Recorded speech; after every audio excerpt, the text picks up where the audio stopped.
Hi, guys. I'm here today with a lifelong friend, and I'm happy to have him, Mr. Wayne Saunders. Wayne, thank you so much for doing this with me today. My pleasure, Nick. Wayne, like me, is a native, and like me, he's never left Amelia Island. He's all his life.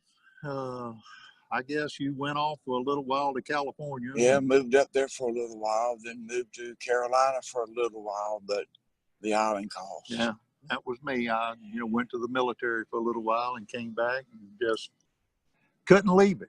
Just had to stay here. Going back to the Catholic school, St. Michael's Academy. Yeah. Having our knuckles popped because we Oh, walked too fast through the water cooler trying to play with the dog. Sister Philip Marie, Sister Michael Joseph, Sister Geraldine. Sister Geraldine. Yeah. Oh my gosh. I always tell people what education I have, that's where I got it. Oh yeah. It was exactly. Whoo. I mean, our classes were only like what, 14, 15, 16 students. Oh yeah. And it was a hands-on situation. It was definitely a hands-on situation. And they didn't mind putting hands on you. Oh no, no, and they would. Which we don't regret. No, we don't. We don't regret. We don't. Wayne, I always ask everybody I interview, especially those from here, what is some of your fondest memories of growing up here in Fernandina? Well, I was just thinking before I got here, I came past the post office, and those two lights that used to be out when I would get out of the school there at St. Michael's, I'd go and we would race Billy Crowley, Tommy Radigan. We would shimmy up that pole to see who could touch the light globe first. Yeah. Going into the old Florida National, and my first deposit was 21 silver dollars with Mr. Ferreira. And back then, all it required was a handshake. Yeah, that was it. There was no filling out contracts. I mean, it was a handshake, and that was it. Yeah. It was. And of course, leaving the freezette and circling to the main beach, and Uncle Tump had the skating ring and the putt-putt and the trampolines, the go-kart track across. Later on, opened up the water slide. And, we were the only time we ever had any issues in the community per se was when the circus came to town, and the people who worked in the circus would do some vandalism. That was pretty much it. That was pretty much it. A drive-by in those days was getting hit by Cow Patty and Callahan. And folks, just to tell you about the circus, for those of you who have driven down North 2nd Street, where the port is today, where the warehouses are, that's where the circus used to come to town. And they would set up a huge tent, and it was something else. Everybody would go and pay their quarter to get in and see the circus. And you paid? Well, I was trying to be kind and nice, and sometimes we paid, sometimes we didn't. And then sometimes we knew some people that got us in for free. Like the drive-in, we would climb in the trunk. In the trunk of the car, and it was dollar night, but still we would have a trunk full, we just couldn't get any more in the car. And, but oh gosh, man, what memories. And driving up, I remembered when your dad had his shop right about here. And what was Tony's brother's name that had the... Tringali? Yeah. Yeah. Oh, John? No, the one that had the Dixie Queen. Anyway, my Uncle Francis was working with him at the time, and they taught me how to mend a net.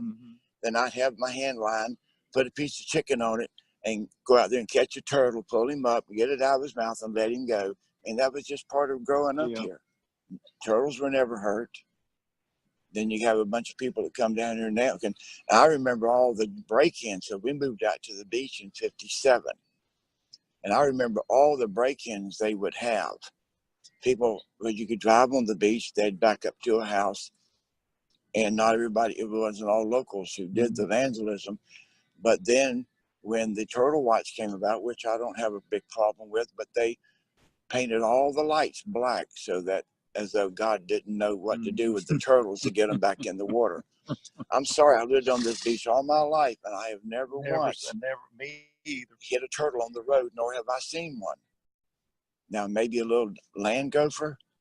Different story, but never story. A loggerhead or anything No, like that. nothing like that. Yeah. And we just had, the island was ours. Yeah, it was. And I tell people all the time, but Wayne, when you and I grew up here, I've gone back and I've looked and I've tried to estimate. I don't believe there was 3,500 people on this whole island. Oh, no. And there was nothing here. Do you remember skipping school to go to McDonald's in Jacksonville to get shoestring French fries? Yep.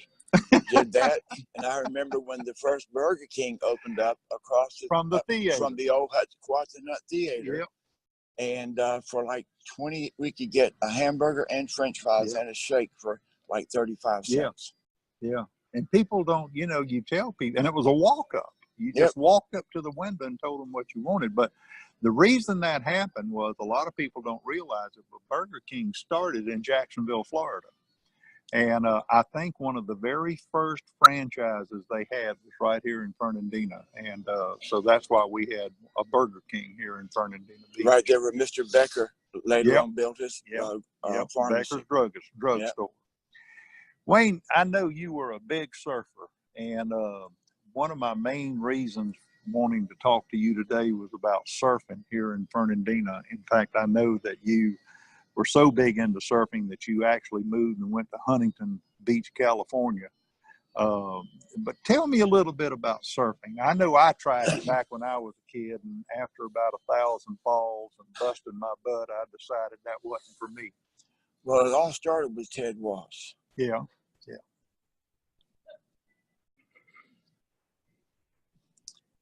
And Ted came back from Nam, and his head was pretty rattled.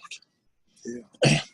So when he came in, we're up around Frisco somewhere. He just gravitated on down to around in San Diego area and stayed there around Cardiff and Blacks and bought a surfboard, one of the old, what they call pop-outs. A tiki is what it was. And Ted and I had been friends, but it was kind of shallow because his mom had, and dad put him in GMA, Georgia Military Academy.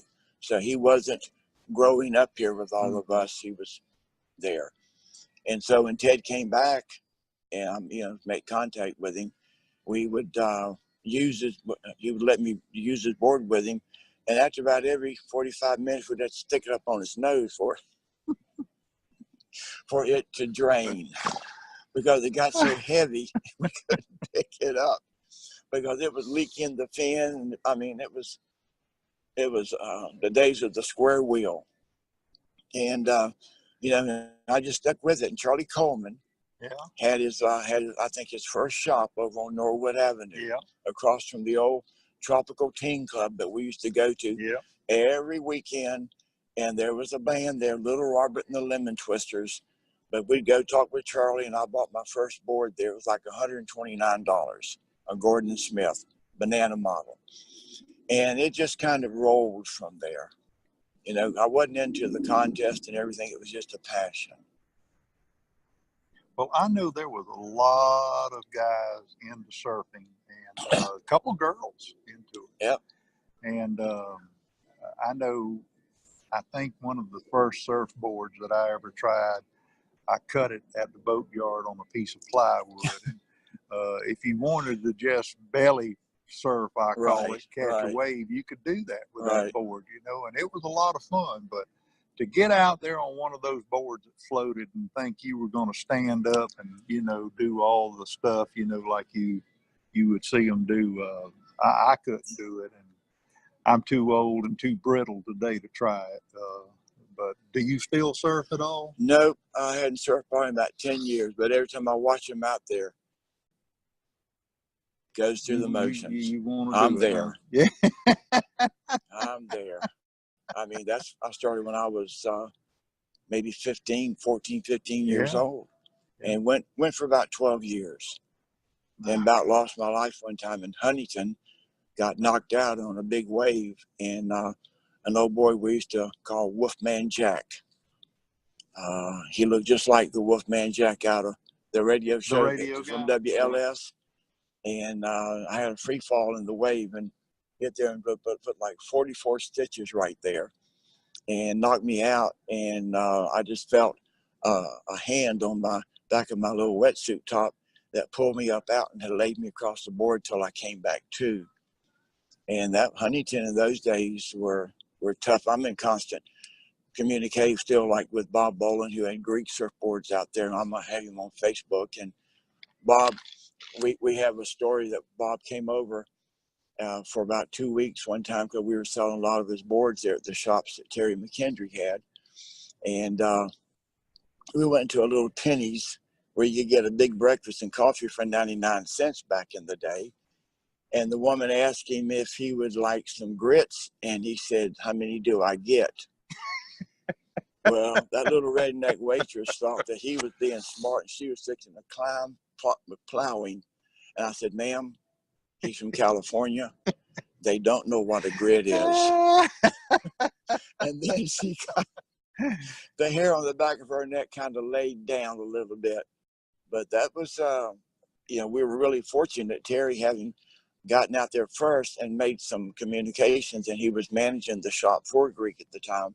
And we got him with the locals because out there, if you weren't in with the locals, you could get pulverized, taken off on their waves. It was just that way.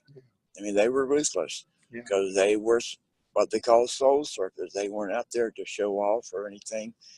And it was just, and so I went out there probably about 3 or 4 times between flying and driving. And then it just kind of came a time that just needed to hand the torch on to somebody else. I wasn't going to try and ride something across the desert. Birthdays will do that. Yep. I mean, but I just lost the fire on the inside. I still enjoyed it. And, I gave my brother a board the other day for him to use with his grandson, Zach. And I've given a board to my oldest granddaughter up in South Carolina. But it was just, I love watching it. Know everything you basically need to do. But just kind of lost the interest. Wayne's dad owned was it the Sinclair station on the corner of Fur and 8. Yep. Yeah. And I know how many times did I ride my bicycle up there and get air in the tires, And it was almost a straight shot up from your house. Well, it wasn't far. Me, Johnny Janino, there was a bunch of us. We would go up there, and that was the place to go to get air, And today, that same building, by the way, today is Gilberts Underground Restaurant. Yep. That's where the Sinclair station used to be. Same building.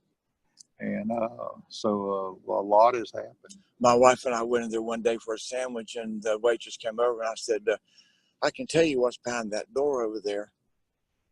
And she knew I'd never been in there. I said, "That's the bathroom that I used when I was a kid," and described to her the different bays and the outside and the workshop in the back. Lord, I knew that place like you knew the back of your dad's building place. I mean, if your dad had it, you worked there. Some things just never change. No, it doesn't. And some things don't need to change. Some things don't need to change. You're right. That's right. Wayne, did you ever dream that we would see the growth that we got today?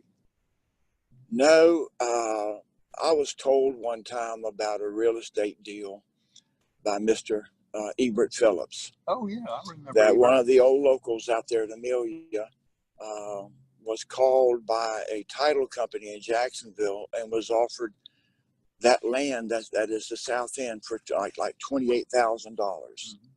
And that's when the titanium plant picked up, and they went when there was the big find in Venezuela, I think it was. And he said, it'll never be worth anything but for sand spurs and rattlesnakes. And $28,000, and he could have had all that is the plantation, except for Drummond Point, and an old black guy from Baltimore, Mr. Drummond, owned from the marsh 91 acres to the beach. And when he left, he sold it for $31,000. 91 acres. Do you remember Jack Woodward. Oh, yeah. Jack and my grandfather, Mike Tiliakis, bought some acreage out there. And I want to say they paid like $40-something an acre. Now, this is out where the Omni is, and it was on the ocean side. And Right. I remember my grandmother, y'all are crazy. That's nothing but palmettos and rattlesnakes, and it's That's never right. going to be worth a dime, and you just throwed your money away. Yep. Well, several years went by, and I think they finally ended up selling it for like $90-something an acre. And of course, she was happy then because they more than doubled their money. But and of course, today I'd love to have all that acreage today. There's no telling what it would go for, you know. Yeah, my great grandfather, he lived out and back what's called now Brady Point. Yeah, who was your great grandfather? It was a Mr. Bennett. That was grandmama's daddy. Okay. And he bought he paid 50 cents an acre. And he was running moonshine. And because he had money and honorable business back then, you did it because you needed right. to eat, not because you had a family to take care of. That's right. And so one of his cousins got jealous and turned him in, and he had to sell mostly everything he had to get the money to get out of jail. And that's when Mr. Rudeshauser was sheriff. That was before Mr. Youngblood. Wow. And so, but he bought that originally for 50 cents an acre, Grandmama told me. Well, we need to talk because my great-great-grandmother was a Bennett. Okay, because my grandmother was Ada Bennett. Now she's kin to Cecilia's dad. Was grandmama's, I think, first cousin, and they came in from around the Satilla because she was born on the Satilla River. They had so many children they ran out of names, so they named her Satilla. You see, folks, I let that little bit of dialogue go on because this is the way the locals do it. And that was no joke when he said that his great-grandfather was a Bennett. I didn't know that, but my great-great-grandmother was a Bennett. And I'm going to go home and pull some genealogy that I have. And we just may end up not only lifelong friends, but we just may end up cousins here just because of this interview today. I often joke about this girl I was going out on a date with, and we got to talking. And as it turned out, we were kin. So I shook her hand. I said, it probably would have been fun, but I don't live in the Appalachians. I do not live in the Appalachians. And I tell you, my middle daughter and her husband and two girls were just here. And Lily, the youngest one, she's 9. Boy, the beach is in her veins. Oh, Lord. Karis, this is her second home. My oldest daughter loves the beach, but she's in Darlington. Yeah. And she was born there, raised there, worked there, and she'll be put under there. But Karis has always said, this is home. This is home. This is home. This is home. But yeah, the Bennetts they had the last house going down to Nassauville. And the only house past them was old Ed Blue, who was a slave. Now there's Blue Road, but that's not the same Blue. So his wife Maddie lived in the house where grandmother was raised, and they would eat there and everything. And they had the buckboard, and they'd go up to see Walter Murray's, and when Mr. Zetterauer had his place. But it was just a different time. When we lived, Dad bought his beach house for like $12,000 in '57, and I would have to hide a dime at the old Red Rooster because after 5 o'clock, nobody went down that road. The Red Rooster. The Red Rooster. Remember that? Oh, yeah. And then you had where Sonny's was. That was the Pines. That was the Pines. And matter of fact, somebody asked me one day. Matter of fact, it was Mr. Gerving that was offered the deal on the south end. But somebody, a while back, somebody was asking about some do with the KKK. And see, in the beginning, the KKK was not a black-white thing. It was like the IRA in Ireland. If you beat your wife, if you were drunk and beat your children, they took care of you. It's only when a bunch of riffraff got into it that it became a black-white thing. And I told him, I said, I vaguely remember as a child going to the first KK meeting.